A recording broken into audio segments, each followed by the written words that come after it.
Can you elaborate? There are a few times in the Quran or the Hadith where it is said that Allah is how we perceive Him. Example, Bukhari, I am as my servant thinks I am.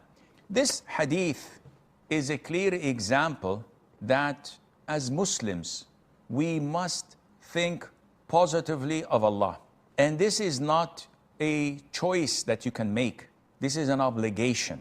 Because if it were a choice, it would mean that you can think negatively of Allah as many ignorant imbeciles do. There are Muslims that I've heard saying that I do not ask Allah to do this or that for me. Why? He says, whenever I ask Allah to do this or that for me, the opposite happens. A'udhu billah.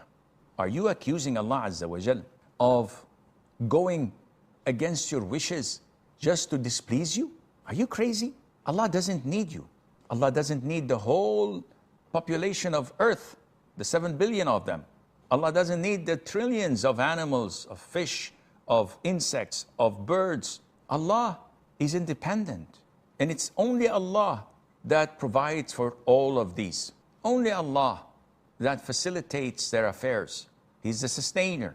He's the giver of life and death. He's the creator. He's the provider, Azza wa Jal.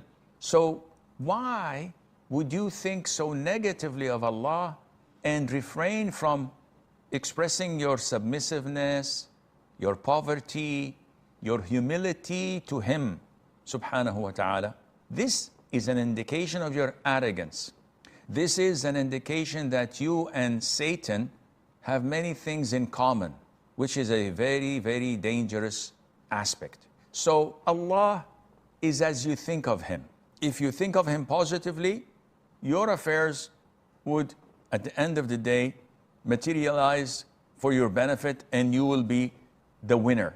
If you choose otherwise, you're the biggest loser and you're the only one who's going to suffer. No one on earth is going to care what happens to you. Allah Azza wa Jal would not be harmed by you thinking negatively of Him or saying bad things about Him. Allah is self-sufficient. So you have no choice other than to love Him, to think of Him positively, to acknowledge that He owns you and everything in this universe, and that He does what He wills. No one has the right to question Him or to doubt Him. In addition to the fact that you have to express your poverty and your humility and to ask and call Him so that He would answer your call because you're the one who needs Him and not the other way around.